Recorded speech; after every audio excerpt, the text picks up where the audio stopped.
Before heading to the video, if you haven't subscribed the channel, do subscribe it and don't forget to click the bell icon for the latest update notification.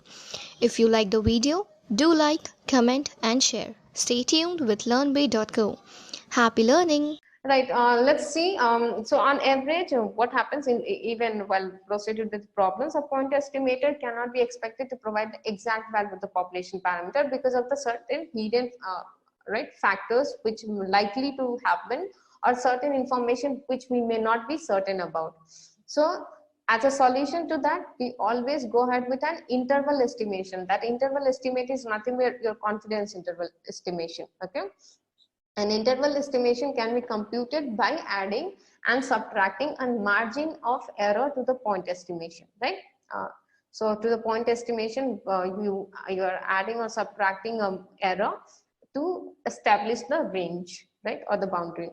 The purpose of an interval estimation is to provide information about how close the point estimate is to the value of the parameter, right? So how close that goes, how close that particular question will be answered with your the confidence interval that you choose. Okay. In general, the formula for interval estimation is x bar. X bar represents your mean population, sorry, your sample mean, plus minus margin of error. Okay. So you'll see most of our study will perform with respect to mean. It's not like that. You can take median also. Okay. But yes, you have to be certain, but you know mean is the best representation, but yeah, or of the central tendency than the median. Okay, but if you are certain that your data is having lots of outliers, then you can replace in all this formula with your median, right? Okay, and again one more question from interview perspective. You should know the difference between point estimation and margin estimation, interval estimation.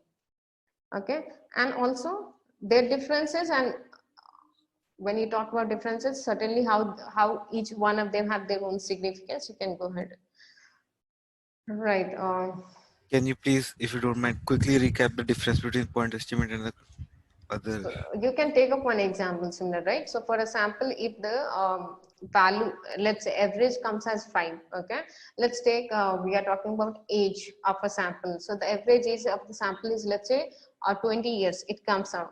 So if I have to estimate my population average age, in case of point estimation, you'll directly say whatever you have got for your sample average is, that is equivalent to my population average is. One-to-one mapping you're doing. Okay.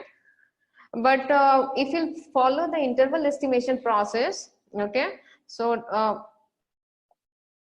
what you'll say, my population average age may be 20 years plus minus 10% of margin error. Clear? Okay. Okay. So rather than estimating an exact point or exact value, you are giving a range. You are indirectly talking about a range. So again, let's take one quick example. I think this you guys remember. See, let's assume when you are going from your office to home to office, maybe your computation time on average turns out you are recording 10 days of every daily computation time. Okay, and later you compute a mean. Let's say it turns out to be 30 minutes on average. Next time, while you are traveling and you get call from maybe your boss, okay, and he asks you on what time you'll be, by what time you'll be in office, what would you like to suggest? Exact 30 minutes will you give, or will you take some margin, or you'll say okay 30 to 40 minutes, right? So it's safer to give an estimation there. Similar way, it's safer to infer our result with a interval, right, rather than giving a point value. Okay, considering an interval is would be accurate. Again, it will have disadvantage. If you consider wrong, it will go wrong, but considering an interval will be much safer to considering just a point estimator. Clear? All right. Okay. So see, interval estimation, we just saw this term, right? So now if you see this formula, there are one is x mean, that you have to. So once you are aware of X mean, now you have to calculate the margin of error, or you can say the interval that you are going to establish, right? So that interval estimation of a population mean, again here my population parameter, I'm considering it as a mean as a parameter of my population. It can be median, anything, okay? So with the sigma non case, okay? So what sigma indicates?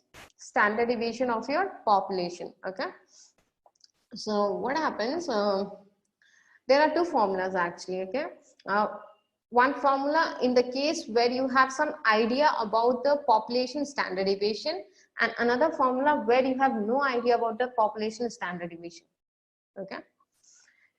So that's the same thing is written here. You can read them out. Okay, sigma is rarely known exactly, but often a good estimate can be obtained based on the historical data or the other information. So somehow, if you can get about other deviation within a population, what deviation indicates? The boundary of your population, the max and mean values, approximate max and mean values that a population can hold. If you can get that an idea, then there's one formula that can deploy. So basically, if you have an idea about the sigma of your population, the approximation that will make, that will be more accurate. But if you don't have an idea, then also you can make an approximation, but that may not be as accurate as in case knowing the sigma, okay? So here is a formula. Whatever concept we learned so far, and it's all applicable to this formula. Okay, so whenever you have to calculate the interval or the interval estimation about mu is what? Your population mean, right? With known sigma.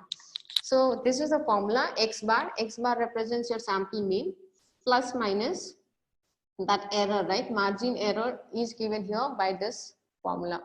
What is that? So plus minus g alpha by 2, okay, into sigma divided by root under n. Here sigma indicates your population standard deviation, n represents number of sample, okay, and g value with confidence interval of alpha by 2. So you can say 1 minus alpha by 2, okay, and here we go. So you can read the terms, right? X bar indicates the sample mean, alpha is the level of significance, 1 minus alpha is the coefficient, confidence coefficient, alpha, z alpha by 2 is a g value, z score, which we just saw, providing an area of alpha by 2 in the upper tail of the standard normal probability distribution, okay? And the sigma is the population standard deviation, and n is the sample size. You can say number of samples also or sample size also, but although you can use any terminology, but the connotation wise that represents number of samples, n value, capital N, okay? Right. So how do you calculate? I'll show you with one example. Just go through this problem. Okay. Discount Sounds have 260 retail outlets throughout the United States. Okay, the firm is evaluating a potential location for a new outlet based in part on the mean annual income of the individuals in the marketing area of the new location. Okay, so basically a new Discount Sounds, a company name that has already 260 retail shops out there in the United States, and it's looking for a new location where basically the mean annual income of the individuals in the marketing area of the new location. So based on the annual income, average annual income of the individuals, it's looking for a better place to establish a new retail outlet.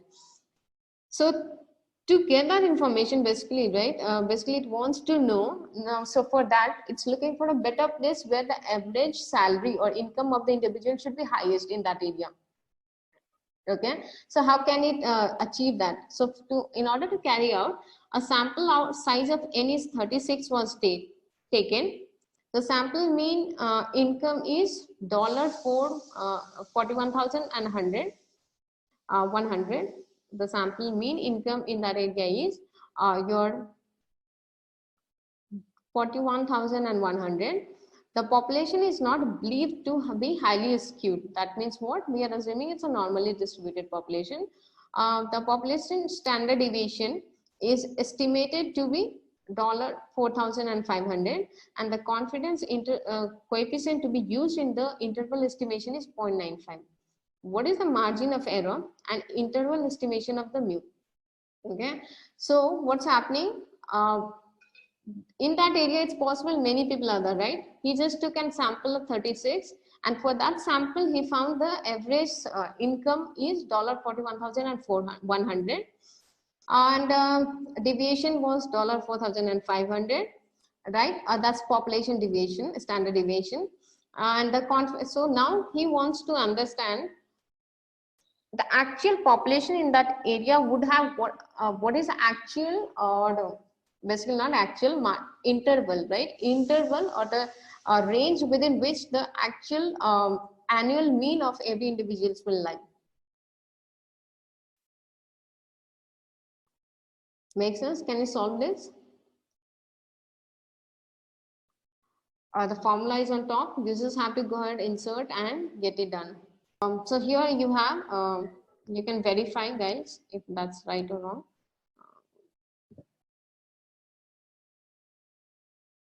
Okay, there's a shift. I'll just put it. Okay, so just match it if it's right or wrong, what you have done. As I said, right, there is a way to get this 1.95 considering alpha also from there's something called G table, but for timing, don't want to focus on that. We'll see next classes, upcoming classes. For timing, there are standard with respect to confidence interval. So let's pick up that. So these values are there on the net also. Okay, from there itself I have copied pasted, so you can consider.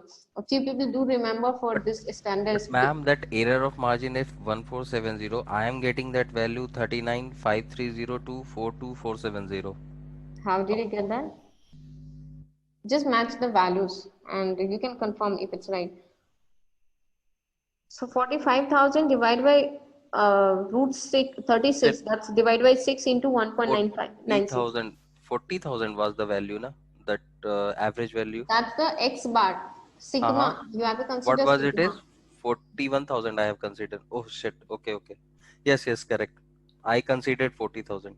Yeah, so don't get confused. Okay, what we are doing exactly? Okay, this is nothing but way of deviation, right?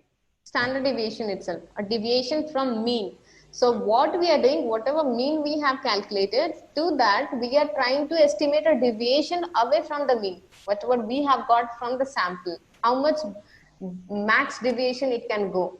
Okay, and deviation we are just adding and subtracting. So this cannot be mean. This should be always standard deviation. Okay. Yeah. Instead of 41,100, I took 41,000. Yeah. So, right. Let's go ahead. Yeah. So coming to N, as I think I have already discussed, but at few rules. In most applicable cases, a sample size of N, and if you guys remember, right, this one, the population is not believed to be highly skewed. Indirectly, we are saying, okay, a sample size anything close to 30 or above 30 will work. That's why the 36 is fine. Okay. So whatever result or estimation you will suggest, that will be somewhere close to the actual parameter, population parameter, not very far away. So let's see this few guidelines. In most cases, a sample size of N equal to 30 is adequate. So in a sense, if you are aware about the population's shape and it is symmetric, then in that case, is 30 with 30, you can go ahead and do the estimation. But if the population distribution is highly skewed or contains outlier, a sample size of 50 or more is recommended. Okay.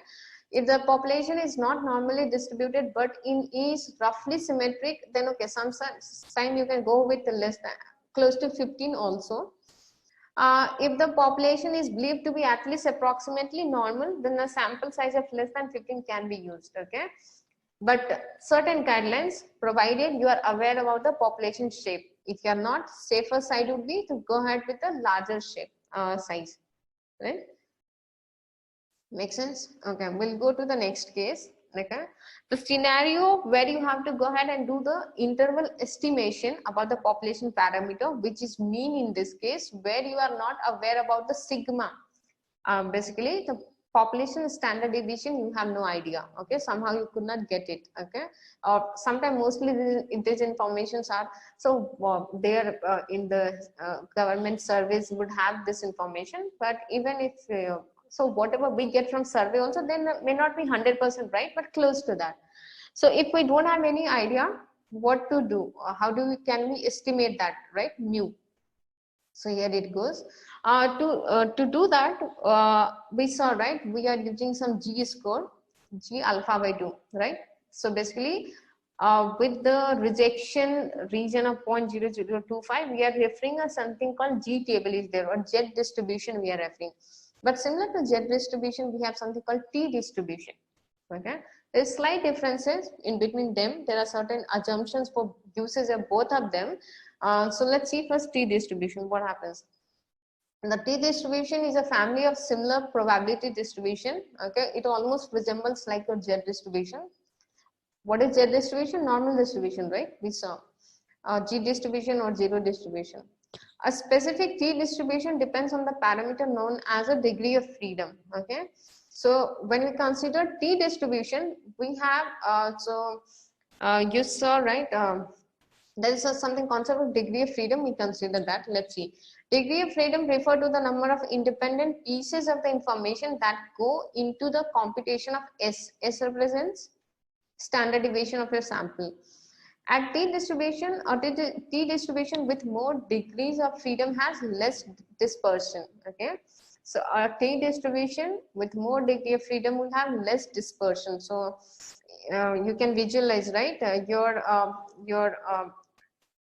tell will not be spreading out much away from the center.